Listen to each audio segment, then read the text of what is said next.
जान तूने ही बचाई है मेरी। यमराज के चंगुल से छीन लाया है। अब उसने तेरे और मेरे नसीब को एक साथ लिख दिया है। अब से तुम और मैं दोनों एक, आखिर तक। चांद के टुकड़े मैं शेर हूं तो दोस्तों, स्वागत है आपका हमारे YouTube चैनल पर। आज हम आपके लिए लेकर आए हैं 2025 की सबसे धमाकेदार action drama film thug life की पूरी कहानी। अगर आपको ये एक्सप्लेनेशन पसंद आता है तो हमारे चैनल को सब्सक्राइब जरूर करें और बेल आइकन को दबाना ना भूलें। तो चलिए कहानी की शुरुआत करते हैं। दोस्तों, कहानी शुरू होती है अमर और शक्तिवेल नाम के दो भाइयों जैसे दोस्त से। दोनों एक ही गैंग का हिस्सा हैं और एक दूसरे पर जान छिड़कते हैं। लेकिन कुछ घटनाएं ऐसी होती हैं जो इन दोस्तों के रिश्तों को पूरी तरह से बदल देती है। शक्तिवेल पर अमर को शक हो जाता है और वह उसे मारना चाहता है।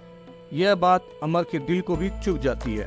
उसे लगता है कि जिस भाई जैसे इंसान ने उसे पाला वही उस पर शक कैसे कर सकता है।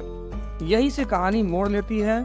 गैंग के कुछ लोग जो शक्तिवेल को लीडर नहीं मानते थे और उससे नफरत करते थे, इस मौके का फायदा उठाते हैं। उनमें से प्रमुख होता है शक्तिवेल का बड़ा भाई मणिकम। ये लोग मिलकर अमर का ब्रेन वॉश करते हैं और उसे यह यकीन दिला देते हैं कि बचपन में उसके पिता की मौत किसी फायरिंग से नहीं बल्कि खुद शक्तिवेल के हाथों से हुई थी। हालांकि यह पूरी तरह से झूठ होता है, लेकिन ये लोग इतना विश्वास दिला देते हैं कि अमर को लगने लगता है कि उसे शक्तिवेल को मारकर अपने पिता की मौत का बदला लेना है। इसके बाद सब मिलकर एक प्लान बनाते हैं। नेपाल की पहाड़ियों में एक झूठी मीटिंग का बहाना करके शक्तिवेल को वहां ले जाया जाएगा और वहीं उसे मार दिया जाएगा। योजना के मुताबिक शक्तिवेल को 2 गोलियां मारी जाती हैं और उसे पहाड़ी से नीचे फेंक दिया जाता है। अमर सबके सामने यह ऐलान भी करता है कि उसने शक्तिवेल को मार डाला है और अब वह गैंग का नया लीडर है। लेकिन दोस्तों, यहाँ ट्विस्ट आता है। शक्तिवेल मरता नहीं है। वह पहाड़ियों में एक बौद्ध मठ के पास पहुंच जाता है, जहाँ के साधु उसकी जान बचाते हैं और उसे 2 साल तक ट्रेनिंग देते हैं। शक्तिवेल न सिर्फ ठीक हो जाता है बल्कि अब वह फाइटिंग में भी माहिर हो जाता है। 2 साल के बाद शक्तिवेल दिल्ली लौटता है और जानना चाहता है कि उसके परिवार का क्या हुआ। उसे पता चलता है कि उसकी पत्नी और बेटी उसकी मौत की खबर सुनकर टूट चुकी थी और मणिकम ने उनके साथ बहुत बुरा सलूक किया था। उसका दामाद उन्हें गांव ले गया, लेकिन एक एक्सीडेंट में उसकी पत्नी की याददाश्त चली गई है। अब शक्तिवेल पूरी तरह से बदला लेने के मूड में है। सबसे पहले वह अपने भाई मणिकम को गोली मारता है और नदी में फेंक देता है। फिर एक एक करके उन सभी को मारता है जो उसकी हत्या की साजिश में शामिल थे। अब बस बचता है अमर। दूसरी तरफ जब अमर को लगता है कि शक्तिवेल मर चुका है तो वह उसकी प्रेमिका इंद्राणी को अपने पास रख लेता है। अमर अब इंद्राणी से प्यार करने लगता है। लेकिन यही कहानी में नया किरदार आता है, इंस्पेक्टर जय। इंस्पेक्टर जय को जैसे ही पता चलता है कि शक्तिवेल जिंदा है, वह उसे मिलने जाता है और कहता है कि वह उसकी मदद करेगा अगर वह उसे नाम बताए कि उसे मारने की कोशिश किसने की थी। लेकिन शक्तिवेल साफ इनकार कर देता है और कहता है कि उसे बस 2 दिन चाहिए, वो खुद ही अपने सारे दुश्मनों को खत्म कर देगा। अब कहानी में आता है दूसरा विलेन, दीपक यादव, जो कि मरे हुए पॉलिटिशियन सदानंद का भांजा है। जैसे ही उसे पता चलता है कि उसका मामा मर गया, वह बदला लेने की ठान लेता है। उसे लगता है कि उसके भाई की मौत के पीछे अमर और शक्तिवेल दोनों हैं।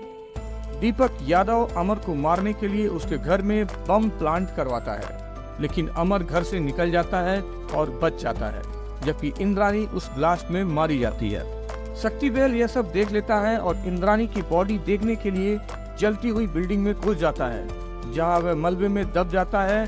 इंस्पेक्टर जय उसे बचाकर अपने घर ले जाता है और उसकी वाइफ डॉक्टर एना से उसका इलाज करवाता है। इलाज के दौरान डॉक्टर एना अपनी जिंदगी की कहानी सुनाती हैं, जिससे शक्तिवेल को एहसास होता है कि एना असल में अमर की बहन चंद्रा है। वो उसे बताता है कि उसका भाई अमर जिंदा है। उधर दीपक यादव के आदमी अमर को उठा लेते हैं, लेकिन अमर किसी तरह से दीपक यादव को ही मार देता है। शक्तिवेल अमर को एक वॉइस नोट भेजता है और उसे उसी जगह पर मिलने बुलाता है जहां उनके पिता की मौत हुई थी। दोनों वहां मिलते हैं और एक भयंकर लड़ाई होती है। अमर कहता है कि उसने अपने पिता की मौत का बदला लेने के लिए शक्तिवेल को मारना चाहा, जिस पर शक्तिवेल उसे सच्चाई बताता है कि यह सब एक झूठ था। अमर को जब सच्चाई का पता चलता है तो वह टूट जाता है और दोनों गले लगते हैं। शक्तिवेल उसे उसकी बहन चंद्रा से मिलवाता है और यह एक भावुक पल होता है, लेकिन तभी वहां दीपक यादव आ जाता है और अमर पर गोलियां चला देता है। शक्तिवेल दीपक यादव को मार देता है, लेकिन अमर की हालत बहुत खराब हो जाती है। अमर मरने से पहले खुश होता है कि वो अपनी बहन से मिल पाया और शक्तिवेल ने अपने वादा निभाया। शक्तिवेल अमर को खोकर टूट जाता है। अब शक्तिवेल अपनी सारी जिम्मेदारियों को खत्म मानकर गांव लौट जाता है और अपने परिवार के साथ सुकून की जिंदगी बिताने लगता है। और यहीं पर इस फिल्म की कहानी दोस्तों खत्म होती है। तो दोस्तों, कैसी लगी आपको ये मूवी एक्सप्लेनेशन, हमें कमेंट बॉक्स में बताएं और हमारे चैनल को सब्सक्राइब करना ना भूलें। मिलते हैं किसी नेक्स्ट मूवी की एक्सप्लेनेशन में। तब तक के लिए दोस्तों धन्यवाद, अलविदा, जय हिंद।